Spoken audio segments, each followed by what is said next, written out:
JK Rowling did another stupid, idiotic, hate-filled tweet because that's all she does. That is literally her life. She just churns out B-tier, stupid gender-critical propaganda.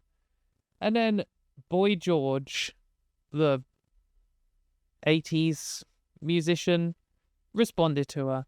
And then loads of people were like, wow, look at this amazing response from Boy George.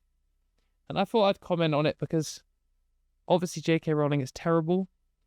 I don't think Boy George is doesn't seem to be particularly clued up. There's some dubious past quotes. But I thought I'd give my view on it. So let's just go through this. So JK Rowling says, there is no living as a woman, there is only living whilst being a woman, or performing a male idea of what a woman is whilst being a man. And this is like a classic gender critical attempt at claiming that trans people aren't real, basically. The claim here is that trans women, like me, perform what being a woman is, whereas women like JK Rowling don't. And it's one of those things where you would hope that it was obviously bullshit to everyone, but obviously we need to explain this because 73,000 thousands of people and thousands of bots like this tweet. And it is a sentiment you sometimes see from gender criticals. The thing is, from my experience at least, I'm not performing anything. Like, when I live my life as a woman, there's nothing extra I need to do. I just walk around and live my life. Like, I just go to work, I go to the shops, I get up, I get dressed, I brush my teeth, I just do the things that people do. And people interact with me how they interact with women. And they don't interact with me how they interact with men. And that has a whole range of implications that can involve sexism, for example, but it can involve other things which aren't necessarily sexism, but just things, well, you could argue they were sexism, but just ways in which people treat men and women differently. They talk to each other differently. Women talk to other women differently than women talk to men, and men talk to women differently than they talk to other men. And that is even more obvious when you're a trans person and you've jumped from one side of the fence to the other. You see that, how glaring those differences are. If there's a group of guys and then there's one woman there, suddenly they all stop being as sexist. That is just something that happens, and I've seen it happen, and I know it happens. And now they do that when I'm there. So there's loads of things. There's also there's safety things. There's also sexuality things. Like, for example, straight men hit on me, gay men don't hit on me. It used to be the other way round. So that is something that women experience in general. That's part of living as a woman, is that you might experience sexism targeted at women. You might also experience people hitting on you. You might also experience all kinds of things and how society treats you. But also then there's things that you might say are generally what lots of women do, which might come under the banner of living as a woman. For example, I went to a bra fitting a while ago. I mean, ages ago. I haven't had one in ages. But because I wear bras, because I have breasts like most women, but not all women.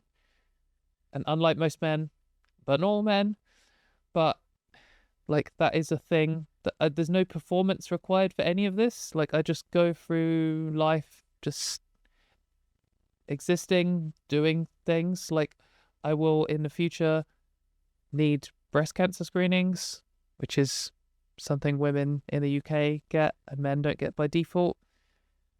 There's just loads of stuff like this.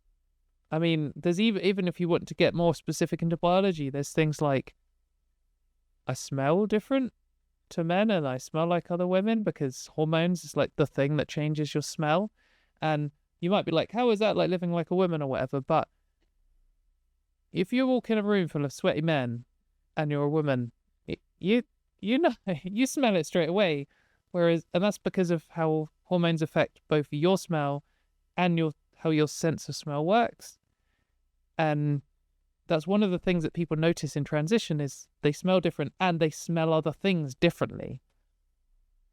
When you're the one doing the smellings, things smell differently. So, like, from social interactions to biology, I think living as a woman describes me better than living as a man ever could. And presumably, JK Rowling doesn't do any acting or anything else. She just lives her life the same like I do and just goes outside, and people interact with her like they interact with women because they read her as a woman because she is a woman. And then sometimes you'll get from some people, like, for example, right now I am wearing a dress. However, like the last 3 or 4 streams I did, I wasn't. It's a nice sunny day today. I think dresses look nice. I think this dress looks nice on me, so I wore it. And you can say that's performing gender. I have long hair. I'm currently wearing makeup. JK Rowling's profile picture, all of those things are true for her too. So in what ways am I performing something that she isn't? She's like, you could say, oh, she's pressured in order to have long hair and to wear makeup and look a certain way. And what, you don't think that applies to me? It applies to me even stronger, actually, because the amount of scrutiny on trans women is even stronger than it is on cis women. And that's the same with any minority group of women, because they're looking for an excuse to attack you and tear you down. And the way in which they always go for women first is their looks. And that's also true for when transphobes attack trans people. They attack trans women's looks first. And they say all the same misogynistic bullshit. But then they say you're a man at the end, as if to, like, hide the fact they've obviously been just misogynistic to you. So this is just, like, nonsense. There is only living whilst being a woman. Yeah, that's what I'm doing. I'm just living and I'm being a woman, and people are interacting with me as a woman. And that's why I describe it as living as a woman, because people didn't used to interact with me like a woman. I didn't used to have to worry about medical conditions that affect women and don't affect men as much. Like, that's what it is, right? I'm just navigating through the world in a similar way to what JK Rowling does, apart from I'm not a hate-filled billionaire living in a mouldy castle. Like, that's the big difference here. Actually, I would say that most women don't live in a hate-filled rage talking about people she's never interacted with from a mouldy castle. That isn't a very, like, it's not a very female thing of you to do, JK Rowling. That's what I'm saying. It is quite male behaviour, to be honest. Most transphobes are men. Most billionaires are men. Most people who live in shitholes are men. I think that's quite male behaviour. My house is at least cleaner than that. It's not mouldy. I'm not a billionaire. Don't live in a castle. Not sexist. Not transphobe. Not a dickhead. Well, I don't know. Okay, take that one back. Different type of dickhead to JK Rowling. I just think I'm living a more authentic woman TM life than JK Rowling is. Anyway, stupid comment, generic gender critical thing. It's not new. It's not like, she just copied this from some B-tier gender critical account from 2017 or something. Anyway, finally we're getting on to the drama. Boy George responds, "This is your obsession, and it's pretty relentless and for no reason." True. You don't get to decide who or what anyone is except when you write. In the real world, people can and always will be what they want to be. You can't stop it, but you can continue to make young kids' lives more difficult. You are cruel, JK. He doesn't mean you're cruel. JK! I mean, you have started to look cruel in pictures. True. I'm definitely reading that. All this obsession is wearing on your expression. The pictures of you mocking trans people like Winston Churchill after the Supreme Court ruling. Why does he put trans in quotes? Anyway, your endless comments about how rich you are, it's depressing and tacky and proves you are desperate to mean something, but sadly you are just being mean. That's a bit poetic there. As my hilarious friend David Hoyle has always says, ladies and gentlemen, those of you still deciding, there are two types of people, nice people and cunts.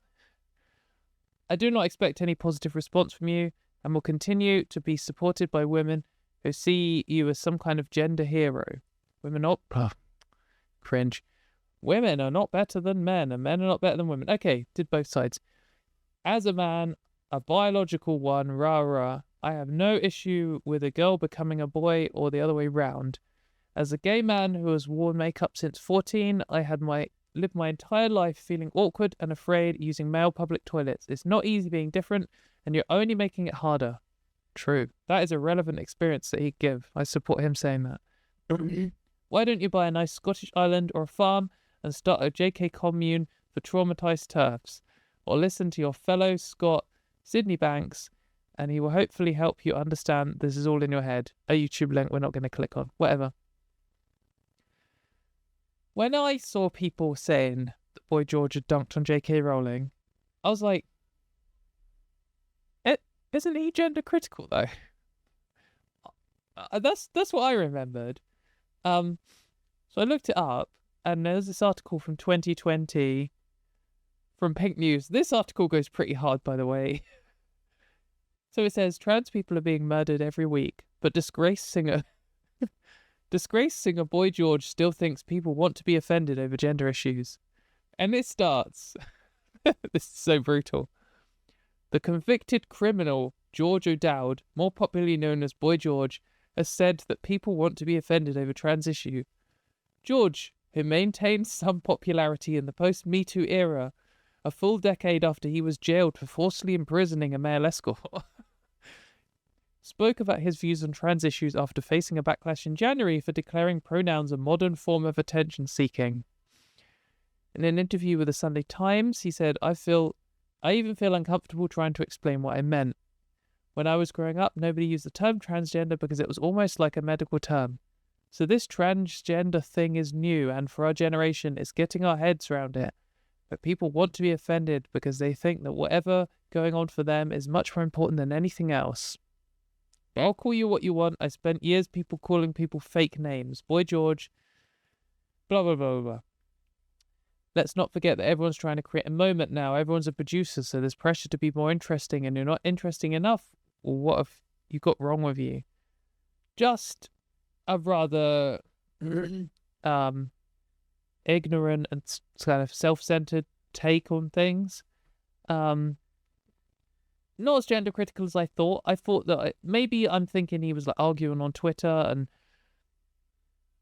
and like supporting gender criticals and stuff. That's what I had in my mind. I can't get it from this article. I can't be asked to go and look it up. Whatever, maybe.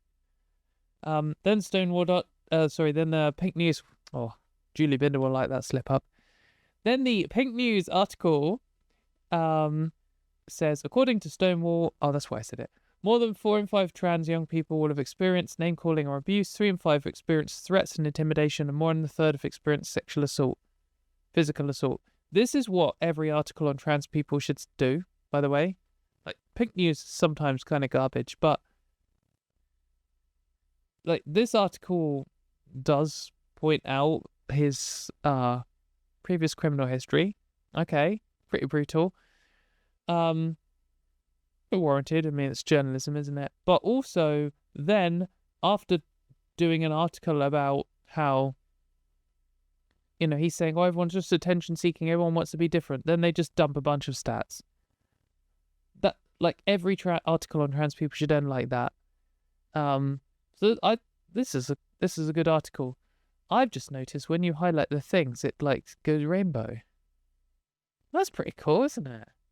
That's good. That's not me, that's Pink News. Anyway, but this is the bit that I remember. After his pronoun comments in January, LGB Alliance said, as lesbians, gays and bisexuals, they love speaking on behalf of gay people, even though hardly any of them are gay people.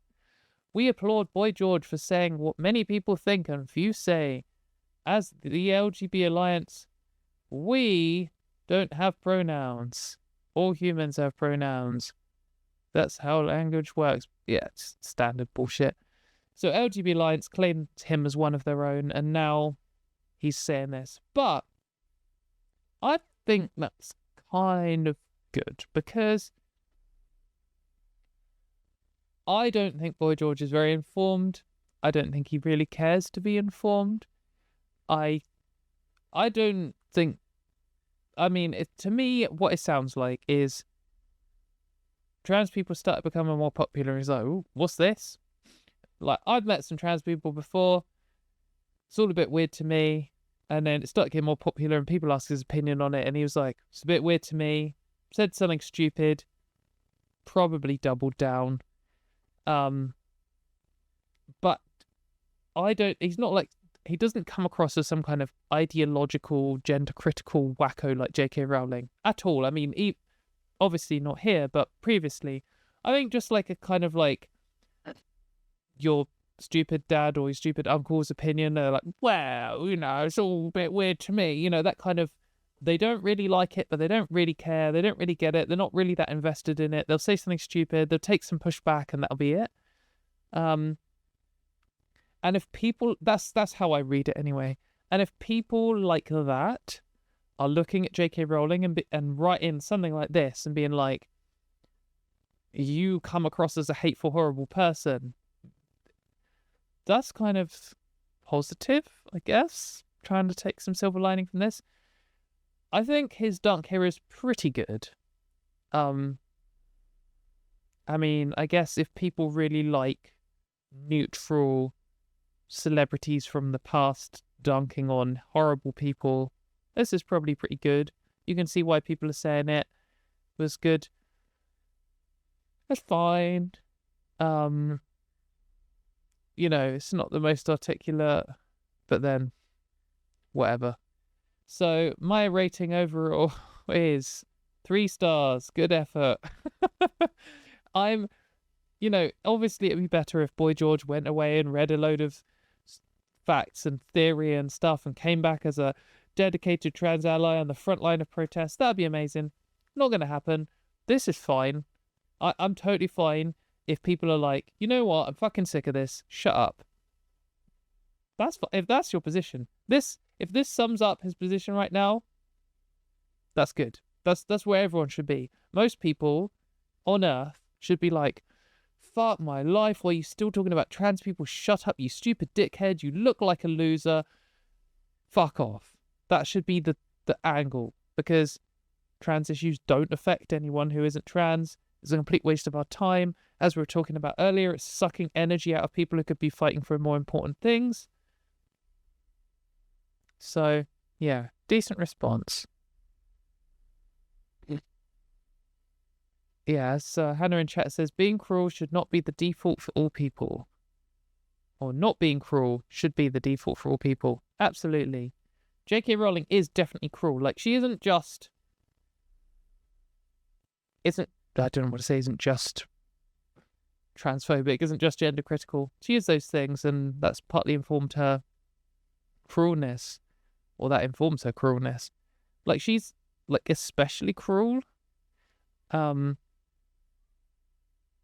someone like Donald Trump does cruel things to trans people. I don't think he cares. Whereas JK Rowling, like, obviously gets joy out of causing suffering to trans people. Of all ages. So, yeah. It's... I feel like it's obvious to anyone who watches... If you just read her tweets for one day, you'd be like, oh yeah, this woman absolutely hates trans people. That's the only rational conclusion you could come to. But if you're worrying that people are starting to fall for it still... Here you have someone who's not really put that much effort into supporting trans people, has said some garbage stuff in the past, and has realised that she's a horrible person, so that's good.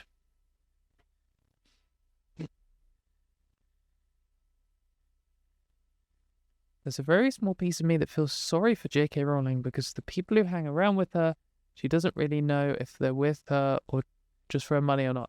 I mean, that's true for all billionaires. That's like the Elon Musk thing, where he thinks he's funny and liked and intelligent when actually there's just a bunch of yes men around him who want his money, saying those things in order to get it. I think that's got to be the horror of being super famous. And I think it's why famous people and rich people marry each other, because they aren't yes men for each other. It must be quite lonely. It's got to have affected her ability to rationalize. Just living in a castle with people bending over backwards to do anything to make you happy in order to get your money. It's probably quite a lonely life. But good, she deserves it. She's a horrible person.